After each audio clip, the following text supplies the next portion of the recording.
이번에는 각이 살아있는 정치평론 시사정각 이어가겠습니다. 오늘도 각이 서는 두 분 모셨습니다. 김진 전 중앙일보 논설위원, 최창렬 용인대 특임교수 나오셨습니다. 안녕하십니까? 안녕하세요. 자, 어제 야당 주도로 명태균 특검법이 국회 본회의를 통과했는데요. 명태균 씨 수사를 받고 있는 서울중앙지검 전담 수사팀이 어제 이어 오늘도 창원에서 명 씨를 소환 조사하고 있습니다. 자, 그런데 명 씨가 조사에서 누구 얘기를 먼저 해볼까라고 하면서 여권 인사 관련 의혹들을 줄줄이 얘기했다고 하더라고요.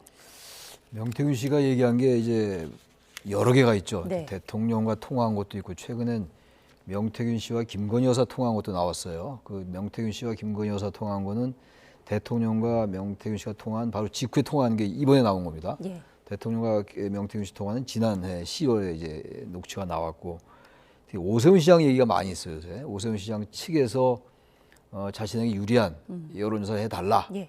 요청을 먼저 했다는 거고 오세훈 시장 측에서는 그런 적이 없다. 그쪽에서 얘기가 있었으나 두 번밖에 안 만났다. 명태균 씨 측에서는 4번 만났다. 4번 만났는데 3번 더 만남이 있었다. 7차례 만났다고 얘기하고 있고 서로 이제 이 주장들이 달라요.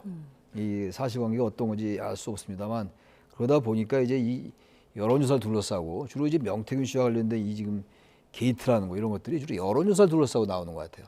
대통령에게도 대선 때 말이죠. 윤 대통령에게도 윤 대통령 후보 시절이죠. 그때가 말하자면은 여론조사를 해주고 그 대가로 김영선 전 의원의 공천이 이제 대가로 되었다는 게 이제 검찰이 의심하고 있는 거거든요. 예. 그래서 여론조사를 매개로 해서 계속 일어나고 있어요. 이런 얘기들이. 홍준표 대구시장도 마찬가지고 여기까지 왔는데 글쎄요 이거 뭐 지금 이따 말씀을 나누겠습니다만 네. 글쎄 이걸 특검을 하든지 뭐 검찰 수사가 지금 되고 있긴 한데 어쨌든 밝히긴 밝혀야 될 것 같아요. 워낙 주장이 다르고 게다가 오세훈 시장과 홍준표 시장은 아무튼간에 국민의힘의 유력한 대선 주자이기 때문에 이걸 그대로 넘어갈 수는 없을 거다라는 생각이 듭니다. 일단. 네, 명 씨 측에서도 이제 정치인의 민낯을 알릴 기회가 만들어지면 좋겠다면서 특검법 거부권 행사 자제를 촉구하기도 했는데요. 자, 일단 교수님께서 짚어주신 것처럼 오세훈 시장과 관련한 그 명 씨의 주장은 이겁니다. 알려진 것보다 3차례 더 만났다. 그러니까 총 7차례 만났고 두 사람이 독대하진 않았지만 오 시장 측에서 자신에게 유리한 여론조사를 요구했다. 이런 주장입니다. 관련해서 오세훈 시장의 반박 내용 직접 들어보시죠.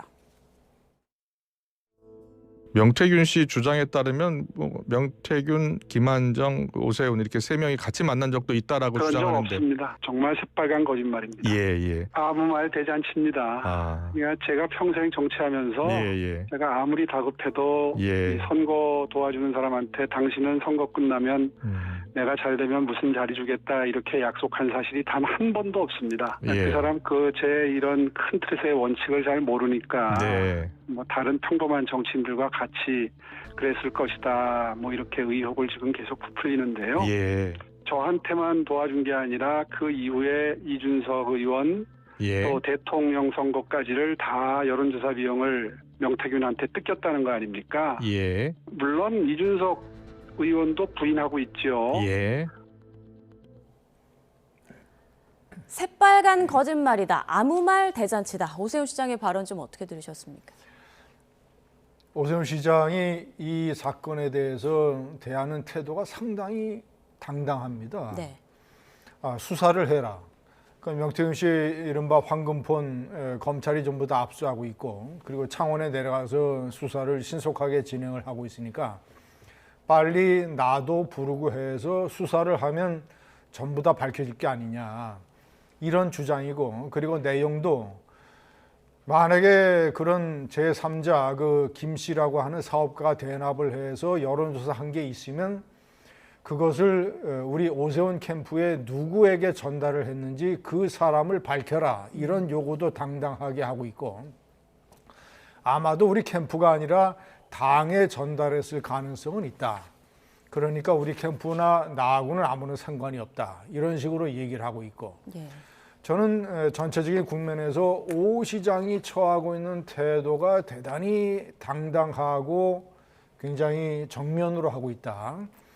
그리고 한 가지 의문은 오세훈 시장이 자기에게 유리한 여론조사를 해달라고 부탁을 했다는 게 명태균 씨 주장인데 오세훈 시장과 당시에 나경원 의원과의 경선에 관련된 여론조사를 시행을 하는 여론조사 기관은 명태균 씨 기관이 아니지 않습니까?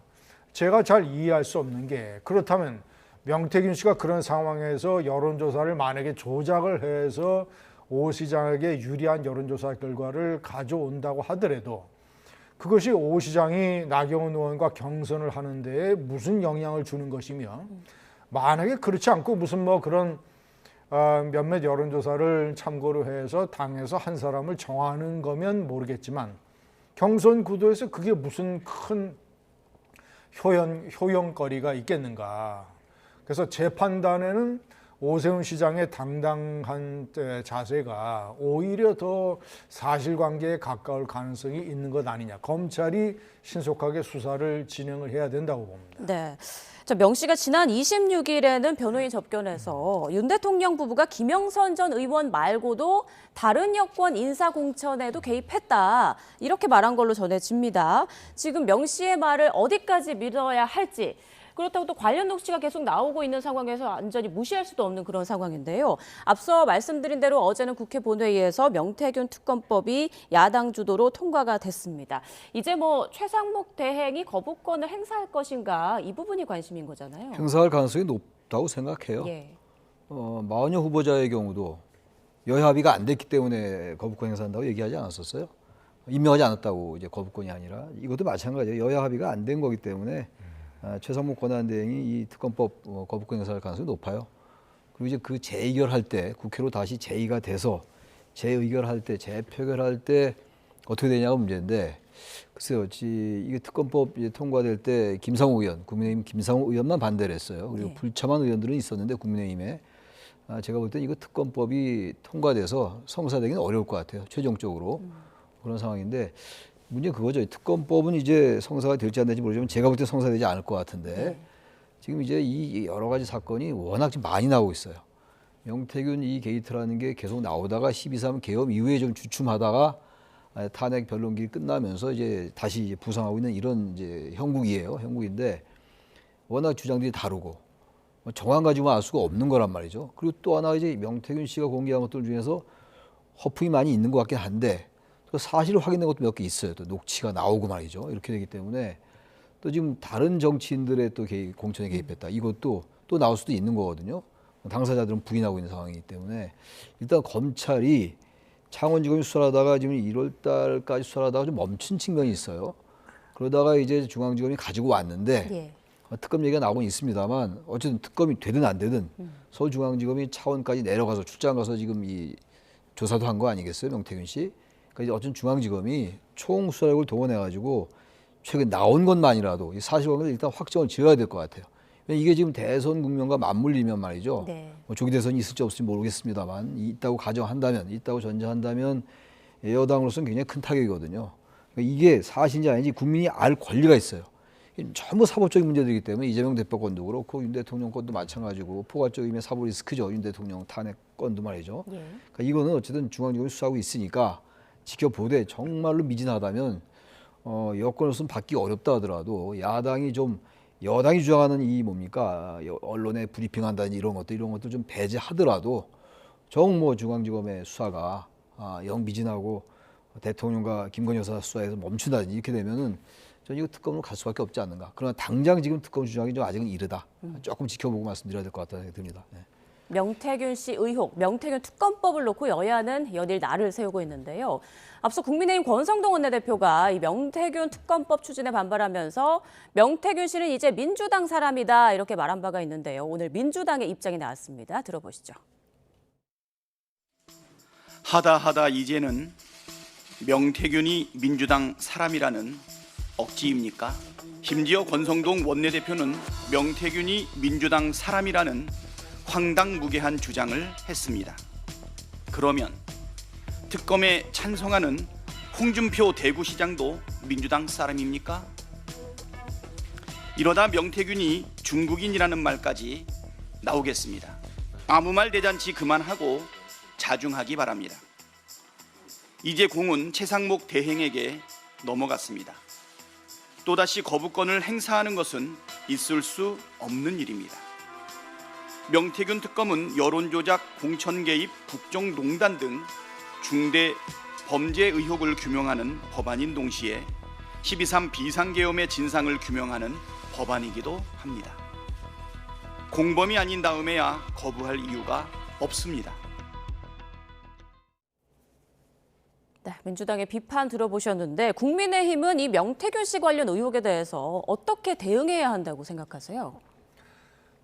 저 법안은 거부권을 행사할 것이고 그리고 거부권을 행사해야 된다고 봅니다. 왜냐, 특검이라고 하는 것은 헌법을 상당히 침해하는 것이기 때문에 이 수사권을 이제 국회가 추진을 하는 것이죠.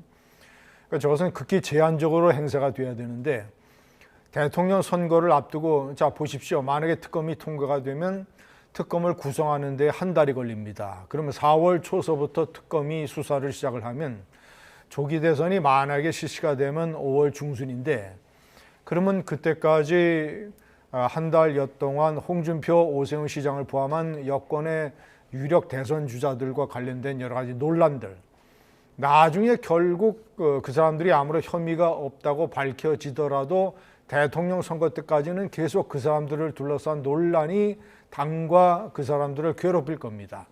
선거에 지대한 영향을 미치는 것이죠.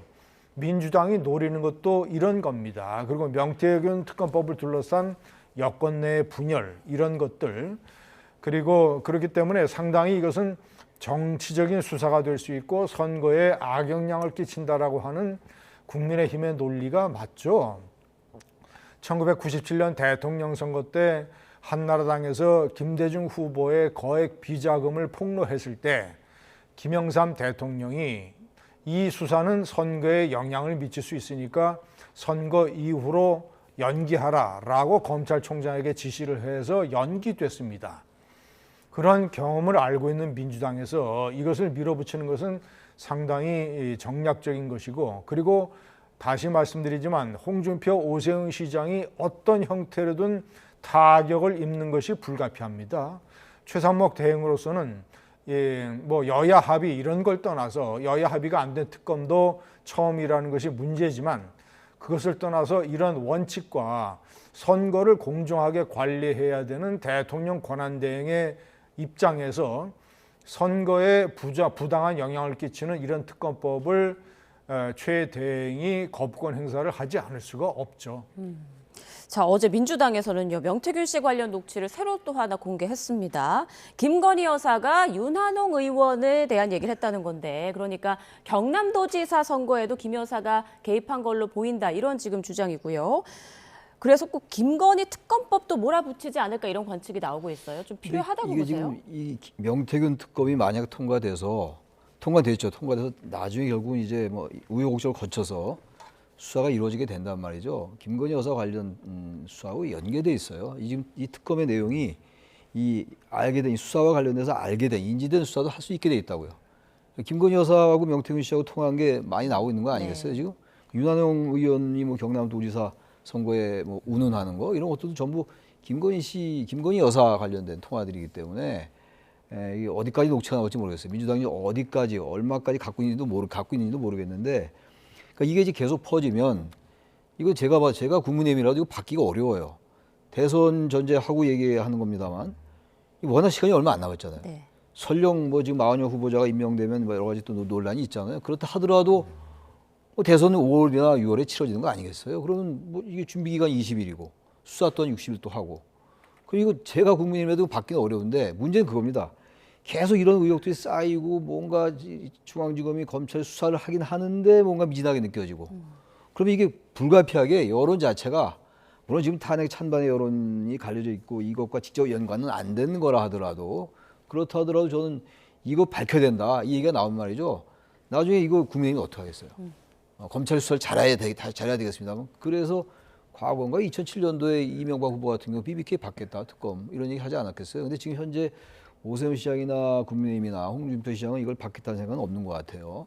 어쨌든 타격이 있는 건데 네. 그럼 원론적으로 말씀드리면 정말로 이게 결백하면 받겠다 그냥 이 특검을 그렇게 먼저 치고 나가는 것도 하나의 방법일 것 같은데 하나도 없이 깨끗하지는 않은 것 같아요. 자꾸 얘기가 너무나 다르니까 그리고 이제 명태균 씨 말이 어디까지가 진실이고 어디까지가 거짓인지 전혀 알 수 없는데 이런 얘기가 계속 나오면 상당히 국민의힘이 곤혹스러워질 수 있다. 네. 뭔가 좀 선제적으로 할 필요 있다고 생각합니다. 알겠습니다.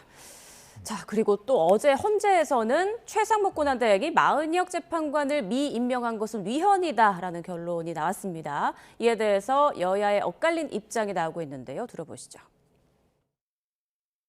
그러니까 위헌 판결이 났다고 예. 뭐 즉시 일주일 안에 무언가를 해야 된다. 예. 이런 권리 뭐 조항은 없고요. 예. 국회도 그걸 외칠 만큼 떳떳하지 못합니다.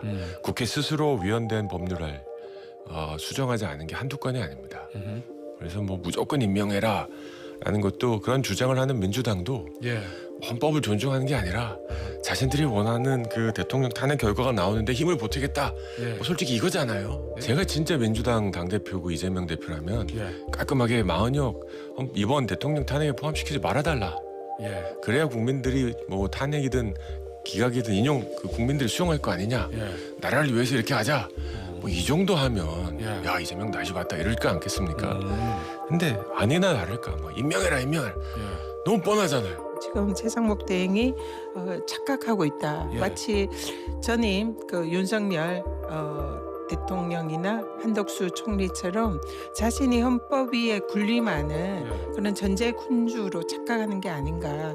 그래서 매우 오만한 자세다 이렇게 보고 있습니다. 그 심리에 참여하지 못한 나중에 임명된 재판관은 원칙적으로 그 판결 선고나 심리에 참여하지 않았기 때문에 거기에서 빠지는 것이 맞다 생각합니다. 그래서 현재 8인 체제로 선고로 가는 게 맞다. 법대로 임명하고 재판에는 참여하지 말아라. 뭐 이런 입장이시라고. 그게 원칙이다. 그게 그렇게 말씀드립니다. 저희 지도부들이 뭐 의견을 나누거나 회의를 예. 하거나 이런 적은 없고요. 예. 현재까지는 제 개인적인 생각입니다. 마은혁 후보자가 윤 대통령 탄핵 심판 심리에 합류하게 될지 이 여부가 굉장히 관심을 끌고 있는 상황인데 최상목 권한대행에게 임명을 강제할 수단은 없어서 최상목 대행도 지금 일단은 고심을 하고 있는 그런 모습인 것 같습니다. 박찬대 원내대표는 오늘 오전까지 임명 안 하면 권한대행으로 인정하지 않겠다 이렇게 말을 했더라고요. 예, 말은 그렇게 강도 높게 했는데 전체적인 상황을 보면 전현희 최고위원의 발언도 그렇고 민주당에서 마은혁 재판관을 반드시 임명을 해야 된다라고 결사적으로 밀어붙이는 분위기가 아닌 것 같아요. 예. 일단은 이제 위헌 판결이 났으니까 빨리 임명을 해라라는 주장을 내놓고 있는 것이고 그 속내는 제가 짐작컨대는 만약에 마은혁 재판관 한 사람을 임명하느냐 여부에 따라서 탄핵 심판이 파면이냐 기각이냐가 달려 있다면 민주당이 현재 저렇게 상당히 온건한 분위기로 이 문제를 대처하지 않을 겁니다. 굉장히 강도 높게 나오고 아마 당외 세력과도 연계를 해서 집회도 강경 집회도 하고 마구 밀어붙일 거예요. 마은혁 재판관 한 사람에게 탄핵 심판 결과가 달려 있다면 민주당은 현재 속으로 판단할 때는 8명의 재판관이 선고를 내려도 윤 대통령이 파면될 것이 거의 확실하다고 내부적인 판단을 하고 있는 것 같아요. 네. 그렇기 때문에 겉으로의 압력은 그리 센 것이 아니다라는 상황 하에서 전체적인 판단을 해보면 결국 최상목 대행이 상당히 늦출 것이다. 3월 초에 한덕수 국무총리가 탄핵 소추가 기각이 돼서 대통령 권한대행으로 돌아올 때까지 기다릴 것이다. 그래서 공을 한덕수 총리에게 넘길 것이다. 한덕수 총리는 대통령 탄핵 심판 3월 중순으로 예정된 그 탄핵 심판 전에 임명하는 일을 하지 않을 것이다. 저는 이렇게 판단합니다. 네. 그러니까 마 후보자의 탄핵 심판 합류가 오히려 여당에 유리할 수도 있다. 이런 관측도 일각에서 나오는데요. 지금 민주당의 속내 좀 어떻게 분석하세요? 만약에 8명이 돼서 이제 재판을 하면 큰 문제가 없는데 만약에 9명이 돼서 합류를 하는 거 아니에요. 합류를 하면 이제 변론에 참여할 거냐 안 할 거냐가 논란이 될 거라고요. 그렇죠. 온전하게 이제 그거야 이제 헌재 재판부가 판단하는 문제긴 한데 만약에 변론길에 참여하게 되면 이게 변론을 다시 다 해야 돼요. 녹취 다 들어야 된다는 거 아닙니까? 증거, 증인조사 그럼 적어도 1, 2주일 걸릴 거예요. 그럼 민주당이 바라는 바가 아니겠죠. 8인 체제라는 게 지난 박근혜 전 대통령 때도 8대0 8인 체제를 했거든요. 그래서 헌재법에 의하면 7인 이상만 되면 됩니다. 6인은 안 돼요. 6인은 이제 탄핵 소추 의결 정도수인 것이고 탄핵 구성이 되려면 일단 7인은 돼야 됩니다. 그러면서 이제 8인 체가 좋을 수 있는데 따라서 민주당의 속내가 우리 김진애 의원 말씀이 일리가 있어요. 네. 겉으로 당위적으로는 당연히 임명해야 되는 건데 만약에 이 일이 복잡해지면 근데 제가 볼 때 임명을 하더라도 임명 제가 보다 안 할 것 같은데 임명이 늦어질 것 같은데 임명을 하더라도 이 누굽니까 마은혁 후보자가 난 변론에 참여하지 않았기 때문에 여전히 이 평에 참여하지 않겠다. 평에 참여할 수 없어요. 변론에 참여하지 않으면. 그러니까 평에 참여하기 위해서는 이제 다시 이걸 들어야 되는 게 그렇죠. 갱신 변론이라는 거예요. 일단 참여할 수가 없다고요. 변론에 참여하지 않았기 때문에 평에 참여를 못하는 건데 따라서 난 회피하겠다 할 수 있어요. 만약에 임명하면 그렇게 될 가능성이 넌 높다고 보는데 어떻게인지 모르겠어요. 근데 9명이 되면 이런 문제도 있어요. 또 그러니까 지금 민주당으로서 가장 좋은 게 임명을 하되 참여하지 않는 거. 이게 민주당이 가장 바라는 말일 겁니다. 계산으로 따지면. 왜냐하면 지금 4월 18일 날 문영배, 이미선 두 재판관이 사퇴하잖아요. 임기 끝나죠. 그럼 예. 이게 정주수 어떻게 될지 모른다고요. 8명에서 만약 임명을 안 하면 8명에서 2명이 나가 6명이 되니까 그럼 7인이 안 되기 때문에 구성 자체가 안 돼요. 그렇기 때문에 일단 임명을 하되 그럼 안전한 안전판을 마련해 두고 그러나 참여하지 않고 회피함으로써 8인 체제로 가서 시일을 늦추지 않고 이게 아마 민주당에 바라는 가장 좋은 거고 네. 국민의힘 생각이 많이 복잡하죠. 그거에 반대니까. 전 그래서 이 양당의 이 지금 탄핵 그 시기를 둘러싼 이 계산법이 있는 거 아니겠어요? 우리가 추론컨대 정말 그런 게 있는지 없는지 알 수 없으면 그렇게 우리가 보는 거 아닙니까? 그렇다면은 이건 헌재에서 국회가 권한쟁의 심판을 냈고 위헌 소송을 내서 헌재가 임명하라고 얘기한 거예요. 국회의 헌재 구성권을 침해했다고 판시했잖아요. 그리고 이거는 대통령의 지금 권한대행이긴 합니다만 대통령의 권한이자 의무다라고 얘기를 했다고요. 이거 헌재가 이쯤 판단하면 이거 하는 게 맞아요. 네. 근데 지금 정부 측에서 정부 이 최상목 권한대행 측에서는 이거는 우리가 헌재의 판단은 존중하겠으나 잘 살펴보고 판단하겠다. 저는 이게 맞지 않다고 생각하는 거예요. 그럼 대한민국에 이런 문제가 생기고 이런 의혹이 생기고 이런 논란이 있고 이런 논쟁이 있으니까 헌법재판소로 하여금 이걸 판단하라고 제의가 됐던 거 아닙니까? 그 판단이 내려졌잖아요. 근데 또 법제처에 그 유권 해석을 본다는 그런 취지 해석될 수가 있는데 그럼 대한민국 헌재는 존재할 이유가 없는 거죠. 저거 논리적으로. 저는 이건 임명하는 게 맞다고 봐요. 한덕수 총리가 오면 그때 넘겨야 그건 왜 그렇게 합니까? 그건 그때 일인 것이고 지금은 최상목 대행에 의해서 대통령 권한을 대행하고 있는 것이니까 이게 임명하라고 했으면 이게 맞는 거예요. 단지 마 후보자에게 즉각 재판관직을 부여해라. 여기에 대해서 각하했어요. 각하라는 건 기각이 아니고 이거는 헌재가 판단 문제가 아니라고 판단을 유보한 거예요. 그게 각하입니다. 기각하고 다른 거 아니에요? 다시 말해서 이거는 국회의 지휘권 확인 요구는 안 한 거예요. 이걸 가지고 또 이거는 임명을 늦게 좋다고 해석하는데 그건 잘못된 겁니다. 네. 예, 각한 거 이건 달라요. 그래서 헌재가 지금 너무나 과도할 정도로 공정성의 문제가 이제 침해받고 있는 것 같아요. 제가 볼 때. 이 문제까지 헌재가 판단 내렸음에도 불구하고 계속 이렇게 권한대행이 할 수 있다, 늦게 할 수 있다. 네. 이거 헌재가 있을 존재 이유가 없죠. 제 개인 생각이 그렇습니다. 자, 윤 대통령 탄핵 심판에 있어서 지금 여러 변수가 나오고 있지만 이미 정치권의 관심은 조기 대선으로 가 있는 것 같습니다. 자, 한동훈 전 대표는요, 다음 달 5일 북콘서트를 연다고 하는데 이제 본격적으로 정치 활동을 하는 것 같아요. 자, 그리고 오늘 중앙일보 인터뷰에서 내가 만약에 대통령으로 당선이 되면 3년만 하겠다. 네. 굉장히 파격적인 개헌 제안을 내놨어요. 저는 상당히 이것이 어떤 개헌론에 불을 붙이는 데에 주도적인 역할을 할 수 있는 방안이라고 생각을 합니다. 네. 만약에 국민의힘의 대통령 후보가 되면 내가 3년만 대통령을 하고 그리고 3년 후에 있는 국회의원 총선과 대통령 선거 시기를 맞추고 대통령을 4년 중임제로 하자라는 게 정치권의 대체적인 개헌 찬성론 아닙니까?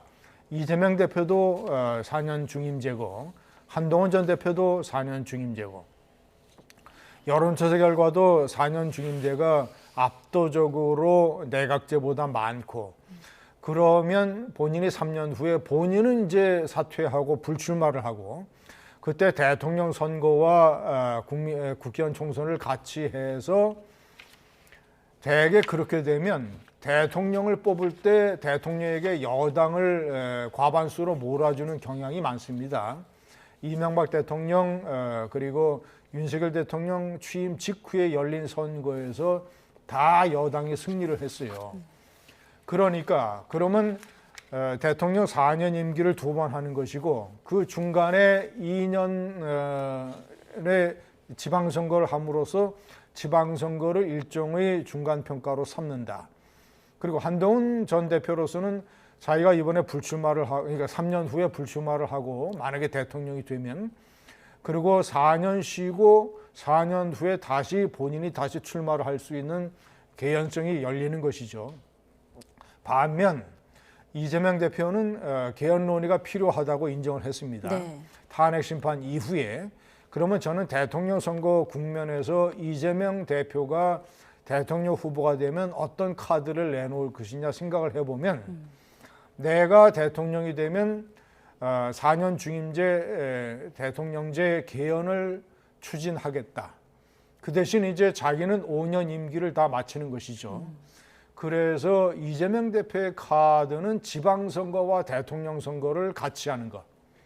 총선은 중간에 2년의 총선을 중간평가로 삼는다. 미국 대통령 선거처럼. 그러니까 5년짜리 대통령 이재명 후보냐. 이제 한동훈 전 대표가 대통령 후보가 돼야만 하겠습니다마는 만약에 되면 3년짜리 대통령 후보냐. 3년이냐 5년이냐. 이것이 아마 대통령 후보 토론에서 네. 상당히 재미있는 화제가 될 것 같아요. 어쨌거나 한동훈 대표는 북 콘서트 책을 출간한 이후로 본인이 어떤 뉴스메이커로 개헌론의 주도권을 잡는 데에 일단은 첫 번째 포석은 나름대로 의미가 있는 것 아니겠는가 이렇게 판단이 됩니다. 네, 자 이재명 대표 행보도 좀 보겠습니다. 어제 이제 임종석 전 비서실장과 만났는데 임종석 전 실장이 이런 말을 했어요. 앞으로도 좋은 소리보다는 쓴 소리를 많이 하겠다. 그러면서 이재명을 넘어서려고 노력하는 분들을 성원하고 지지할 생각이다. 이거 뭐 어떤 의미로 받아들여야 될까요? 그러니까 임종석 전 실장이 이제 이재명 대표가 각을 많이 세웠죠. 네. 비명계 주자들 중에서 아주 사이가 안 좋았고 지난 총선 때 사실상 배제된 거나 마찬가지니까. 근데 저 상황 속에서 임종석 전 실장이 이재명 대표에게 아주 별 의미 없는 밋밋한 얘기하면 아무 의미가 없죠.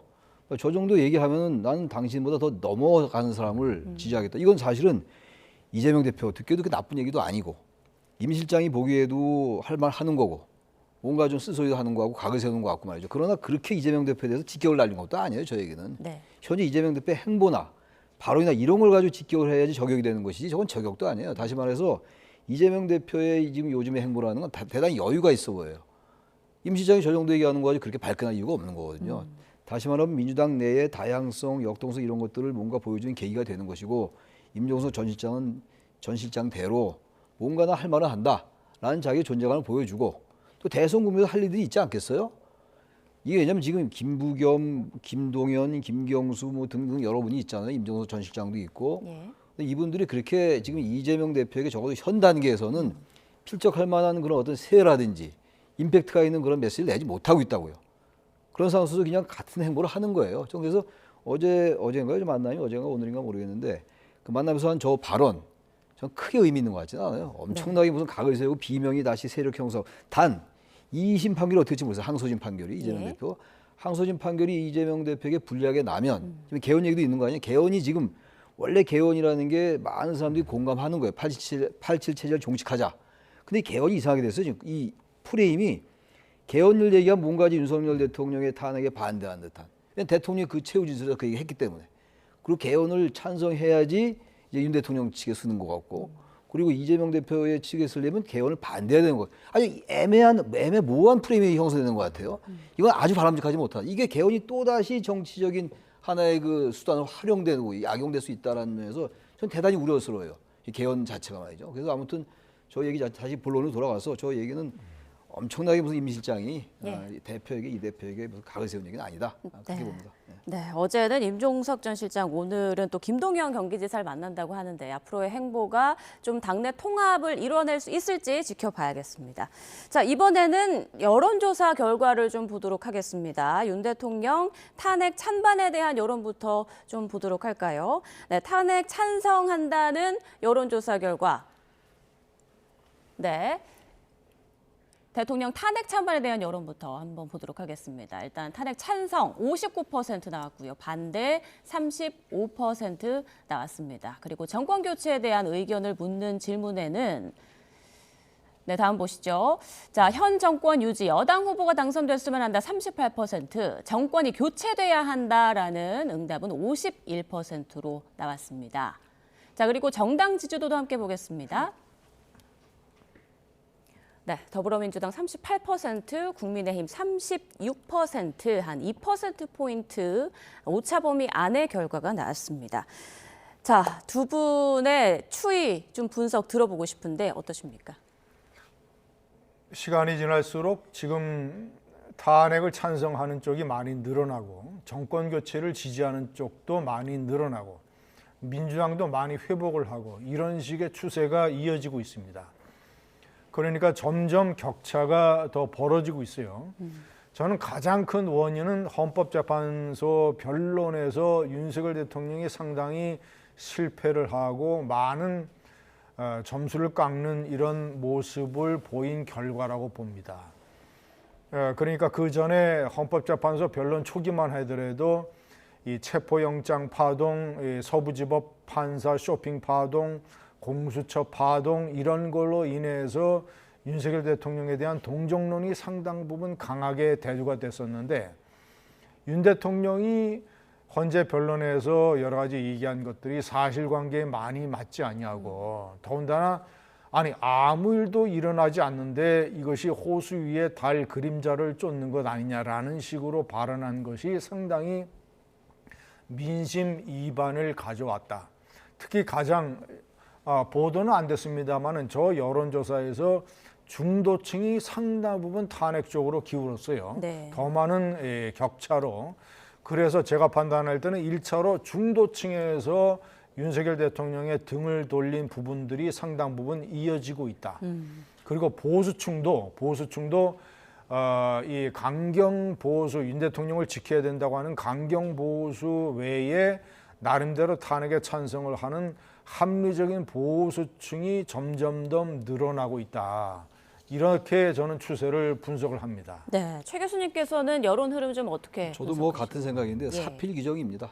최종적으로 헌법재판소에서 인용을 할지 기각을 할지 대통령을 파면할지 모르겠는데 전 저런 흐름이 전 맞다고 봐요. 그냥 그동안 뭐 최후 진술 때도 물론입니다만 그동안 11차례 변론기일에 제가 기억하기로는 대통령이 8번 정도 참석을 한 것 같은데 반대 신문도 했고 예. 본인이 직접 의견도 밝혔고 최후 진술도 한 67분이나 했고 그랬는데 뭐 어느 한 군데나 어떤 그 구절에서는 뭐 공감을 가는 게 있을 수 있어요. 탄핵을 반대하는 사람들 입장에서 볼 때. 그러나 이 흐름이라는 게 있어요. 흐름이라는 게. 역사에 도도한 흐름도 있는 것이고 역사에 사필 규정도 있어요. 저는 이런 상황이기 때문에 물론 최후 진술 때 그런 모습을 보이고 대통령이 썩 그렇게 그 책임을 지는 얘기도 안 했고 승복 얘기도 끝까지 안 했고 통합해야 된다는 얘기도 안 했어요. 단지 개헌을 통해서 통합한다는 아주 두리뭉실한 얘기를 했고 말이죠. 이런 부분이 영향을 미친 건데 그게 아니더라도 워낙 많은 증거도 있어요. 많은 증거도 있고 체포 지시 안 했다고 했는데 거기에 많은 퍼즐이 맞춰지고 있는 거 아니겠습니까? 홍장원 전 차장에 대해서 많은 그 신뢰를 떨어뜨리는 노력도 있었습니다만 탄핵 반대한 대통령 측에서 말이죠. 그러나 어쨌든 체포 명단이 있었다는 그런 것들이 대충 인식이 돼가기 시작했다고요. 그러니까 중도층 거의 압도적으로 탄핵 찬성이 많잖아요. 따라서 저는 이 부분이 이 흐름이 앞으로 더 벌어졌지 더 좁혀질 가능성은 없다. 최종적으로 어떤 판단이 내릴지 모르겠으나 헌재에 의해서 저는 역사의 흐름으로서 당연한 사필 규정적인 흐름이 아닌가라고 저는 생각을 합니다. 네, 알겠습니다. 지금까지 두 분과 함께 전국 상황 짚어봤습니다. 김진전 중앙일보 논설위원, 최창열 용인대 특임 교수와 함께했습니다. 고맙습니다. 네.